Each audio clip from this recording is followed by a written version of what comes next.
नमस्कार, स्वागत करती हूँ आप सभी का मेरे इस चैनल इजी टू लर्न पे। आज हम पढ़ने वाले हैं महायज्ञ का पुरस्कार से संबंधित सारे गद्यांश और प्रश्न उत्तर। जहाँ तक हमें पता है कि इस पाठ में बताया गया है निस्वार्थ भावना, उदारता। क्योंकि जो सेठ हैं उन्होंने क्या किया था, खुद भूखे रह करके भूखे कुत्ते को अपना सारा भोजन खिला दिया था। और पहले ऐसा माना जाता था कि आप जितना पुण्य करते हैं आपको उतने यज्ञ की प्राप्ति होती है। तो सेठ के असमय कंगाल होने के कारण उन्होंने यह निश्चय किया कि उन्हें एक यज्ञ बेचना है। और यज्ञ बेचने के लिए जब वे जाते हैं तो यज्ञ नहीं बेचते हैं। ये है पूरी कहानी। अब हम जानते हैं कि इसके गद्यांश पढ़ते हैं और साथ ही पढ़ते हैं प्रश्नोत्तर। चलिए। यज्ञ कमाने की इच्छा से धन दौलत लुटाकर किया गया यज्ञ सच्चा यज्ञ नहीं है। निस्वार्थ भाव से किया गया कर्म ही सच्चा यज्ञ महायज्ञ है। क्या आप इसे बेचने को तैयार हैं? इससे संबंधित पहला प्रश्न है, इस अवतरण से वक्त्री की किस सोच का पता चलता है? इस अवतरण के अनुसार वक्त्री सेठानी की सूझबूझ बहुत गहरी थी, क्योंकि यज्ञ बेचने के लिए आए सेठ से उन्होंने कहा कि मैं मात्र वही यज्ञ खरीदना चाहती हूँ जो धन खर्च करके नहीं बल्कि निस्वार्थ भाव से किया गया हो।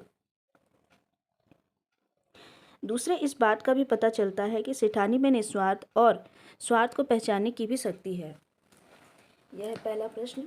बढ़ते हैं अपने दूसरे प्रश्न की तरफ।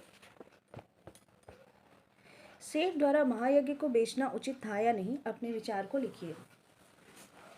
सेठ द्वारा महायज्ञ को बेचना उचित नहीं था। इसका कारण यह था कि निस्वार्थ भाव से किया गया कार्य ही महायज्ञ होता है। धन के लिए महायज्ञ को बेचना स्वार्थ से प्रेरित कार्य है। ऐसा करना महायज्ञ के महत्व अर्थात अच्छे कार्यों के महत्व को समाप्त करना है।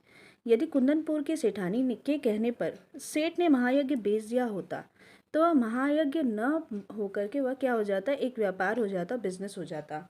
अतः सेठ द्वारा महायज्ञ को न बेचना सर्वथा उचित था।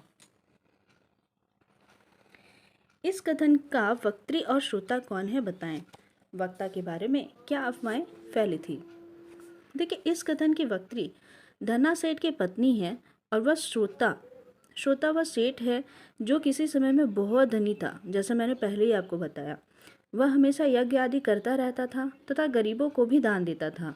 बाद में बढ़ती गरीबी के कारण वह कंगाल हो गया।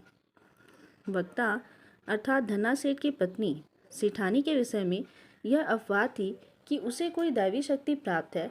ऐसी स्थिति में वह तीनों लोगों की बात जान सकती है। चलिए पढ़ते हैं अब दूसरा प्रश्न। यह सच्चा यज्ञ किसे कहा गया है और क्यों? सच्चा यज्ञ उस कर्म को कहा गया है जो धन दौलत लुटाकर नहीं बल्कि निस्वार्थ भाव से दूसरों की भलाई के लिए किया जाता है।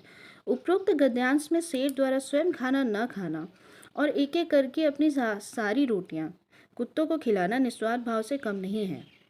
सेठ द्वारा किए गए इस कार्य को इस कार्य से कुत्ते में चेतना आ जाती है, जबकि इससे पहले वह भूख से छटपटा रहा था और मरणासन को प्राप्त हो जाता अगर सेठ उसे रोटी नहीं देते। सेठानी ने उनके इस कार्य को सच्चा यज्ञ कहा है। सेठ और सेठानी इस दिव्य वाणी को सुनकर कृतकृत्य हुए। वहीं माथा टेककर उन दोनों ने भगवान के चरणों में प्रणाम किया। यह है दूसरा गद्यांश। पढ़िए। अब इससे संबंधित देखते हैं प्रश्न क्या है। दिव्य वाणी क्या है और यह सेठ और सेठानी को कब सुनाई पड़ी? दिव्य वाणी वह अदृश्य स्पष्ट स्वर है जिसे सेठ और सेठानी ने सुना। वसुतः कुंदनपुर के सेठानी जब सेठ के महायज्ञ को बेचने को कहा तो सेठ ने धर्म को बेचने का विचार ही त्याग दिया और चुपचाप रह करके घर वापस आ गए। मानव द्वारा जो कर्तव्य किया जाना उचित था उसकी कीमत लेना सेठ को बुरा व अनुचित लग रहा था, क्योंकि उन्होंने एक भूखे कुत्ते को खाना खिलाया था। अब उसके लिए वो नहीं चाह रहे थे कि कुछ भी उनकी कीमत ली जाए। उनके इस कार्य से उनकी पत्नी भी खुश थी। उसी रात के अंधेरे में जब दिया लेकर गरीब सेठानी दालान में आई तो उसके पैर में ठोकर लगी। जब उसने देखा तो एक पत्थर ऊपर उठा हुआ था जिसमें लोहे का कुंदन लगा था। गरीब सेठ और सेठानी उसकी पत्नी कुछ समय में ही उनको कुछ समझ में नहीं आ रहा था कि यह सब क्या है। जब उन्होंने लोहे का कुंडा उठाया तो सीढ़ियां दिखाई पड़ी। आगे बढ़ने पर हीरे जवाहरात दिखाई पड़े। इसे देखकर दोनों चकित हो गए। वे समझ नहीं पा रहे थे कि क्या करें, क्योंकि वहाँ पर जब वो गए तो इतना ज़्यादा वो आश्चर्यचकित हो गए कि उनके दिमाग में कुछ भी नहीं आ रहा था कि वो करे क्या। तभी वहाँ पर अचानक से एक दिव्य ध्वनि सुनाई देती है कि ओ सेठ, भूखे रहकर अपना कर्तव्य मानकर प्रायश्चित प्रसन्न चित्त तुमने मरणासन कुत्ते को 4 रोटियां खिलाकर उसकी जान बचाई है। यह उस महायज्ञ का पुरस्कार है। यह वाकई ही दिव्य वाणी थी। देखिए यहाँ पर वो तो भूखे कुत्ते को खाना खिला रहे थे ना, लेकिन वो दुखी मन से नहीं खिला रहे थे कि मैं खुद भूखा हूँ और उसे खिला रहा हूँ। वो बहुत खुशी मन से थे। तो इस वजह से उनको ये महायज्ञ का पुरस्कार मिला था। चलिए बढ़ते हैं अगले प्रश्न की तरफ। उपरोक्त पंक्तियाँ कब और किसके संदर्भ में कही गई हैं? उपरोक्त पंक्तियाँ इस तथ्य की ओर संकेत करती हैं कि अच्छे कार्यों का परिणाम हमेशा अच्छा ही होता है। जीवन में समस्याएं तो हो सकती हैं, अनिश्चय की स्थिति हो सकती है, लेकिन यदि धर्म, न्याय, परोपकार, करुणा एवं सहानुभूति जैसे गुणों का जीवन में महत्व दिया जाए तो निश्चित रूप में हमें सफलता मिलेगी ही। उदाहरण के लिए, एक वक्त था जब सेठ बहुत धनी थे, यज्ञ करते थे, दान देते थे, परंतु गरीबी के कारण उनकी पत्नी ने दूसरे के यहाँ से आटा मंगाकर 4 रोटियां बनाई थी। मैंने पहले बताया आपको। उन रोटियों को भी दया के वशीभूत होकर सेठ ने एक एक करके कुत्ते को खिला दी। कुंदनपुर की सेठानी के कहने पर भी उन्होंने अपने स्वार्थ पूर्ति के मानवोचित कर्म का मूल्य लेना उचित न समझा। उनका यह विचार मानवता के महत्व को प्रतिपादित करता है। अच्छे कार्यों से प्राप्त परिणामों के कारण कृतकृत्य होना सेठ और सेठानी की मानवता का प्रतीक है। चलिए बढ़ते हैं अगले प्रश्न की तरफ। कृतकृत्य होने का क्या आशय है? सेठ और सेठानी क्यों कृतकृत्य हुए? कृतकृत्य का अर्थ होता है किए गए कार्यों से संतुष्ट या प्रसन्न होना। सेठ और सेठानी दोनों ने यज्ञ बेचने का निर्णय लिया था, लेकिन जब कुंदनपुर के सेठानी ने महायज्ञ खरीदने की बात की तो उन्हें लगा कि मानवचित्र कर्तव्य का मूल्य लेना उचित नहीं होता। परिणामतः वे वापस आ गए। गरीबी व परेशानी में भी सेठ के इस निर्णय से वे सेठानी खुश थी, यानी कि दोनों ही खुश थे। उसे लग रहा था कि उसके पति ने सही कार्य किया है। विपत्ति काल में भी उन्होंने धर्म नहीं छोड़ा। सेठानी ने कहा कि धीरज रखें, भगवान सब भला करेंगे। जब रात के समय सेठ और सेठानी को दिव्यवाणी सुनाई पड़ी और सामने चमचमाते हीरे दिखाई दिए तो उन्हें लगा कि भगवान ने उन्हें उनके धर्म एवं उनके महायज्ञ का पुरस्कार दिया है। अब उन दोनों को लग रहा था कि धर्म का मांग ही सर्वोत्तम है। अपने इस कार्य एवं प्राप्त परिणाम से संतुष्ट व खुश होने के कारण वे कृतकृत्य हो गए। चलिए अब अंतिम प्रश्न की तरफ बढ़ते हैं। पाठ के आधार पर सेठ का चरित्र चित्रण कीजिए। सेठ बहुत धर्मपरायण थे। वे गरीबों, साधु संतों को दान देते रहते थे। उनके पास बहुत संपत्ति थी। कभी भी उनके पास किसी को निराशा नहीं हुई या फिर कोई खाली हाथ नहीं लौटता था। वह चाहते थे कि सभी खुश रहें, वह खुशहाल रहें। धर्म कर्म के उनमें उनकी विशेष रुचि थी।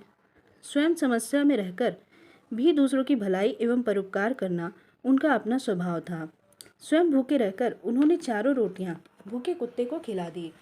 कुंदनपुर की सेठानी के कहने पर भी उन्होंने अपने कार्य का मूल्य लेना उचित नहीं समझा और वापस आ गए। इससे पता चलता है कि सेठ जी के हर मानवीय गुण से पूर्णता व संपूर्ण थे। अब अगर हम चाहें तो ये बता सकते हैं कि इनकी कुछ विशेषताएं भी थी। सेठ जी की विशेषताएं में बताया जा सकता है कि वे ईमानदार थे, दयालु थे, दृढ़ निश्चयी थे। किसी भी स्थिति में वे मानवीय कर्तव्यों को पूरा करने से पीछे नहीं हटते थे। चलिए अब हम पढ़ते हैं एक और अंतिम गद्यांश है, इसके बारे में पढ़ लेते हैं।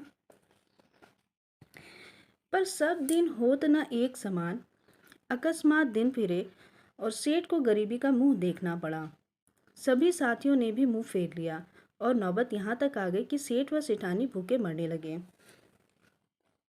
प्रश्न उठता है, अकस्मात बुरा समय किसका आ गया था तथा बुरा समय के आने से पहले उनकी दशा कैसी थी? देखिए प्रश्न बहुत ज़रूरी है, इम्पॉर्टेंट है, क्योंकि देखिए 2018 में ये क्वेश्चन आ चुका है। सेठ का अकस्मात बुरा समय आ गया जब गरीबी ने सेठ को घेर लिया तो साथी संगी भूखे मरने लगे। इससे पहले सेठ बहुत संपन्न थे, स्वभाव से अत्यंत उदार, विनम्र व धर्मपरायण थे।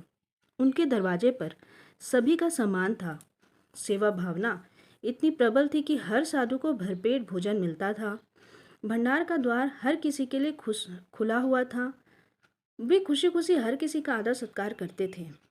सेठ ने कभी भी किसी को निराश नहीं किया।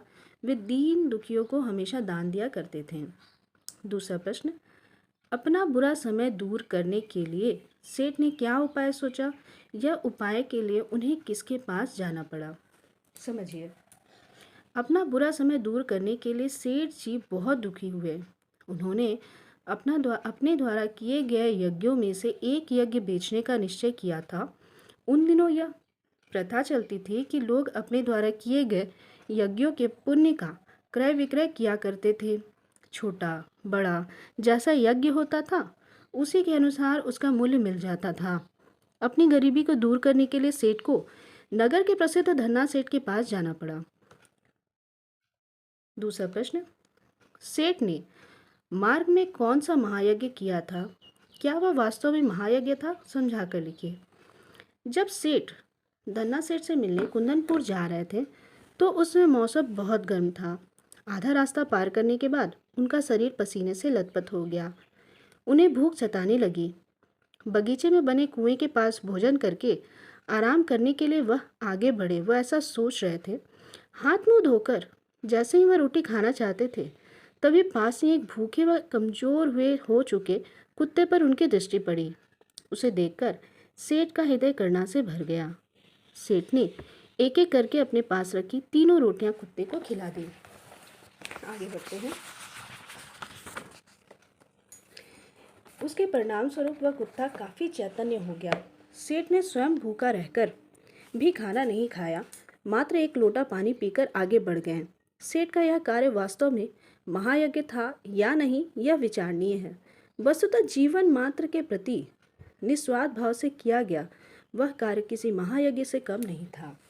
अब जानते हैं इस कहानी का आखिर उद्देश्य क्या है।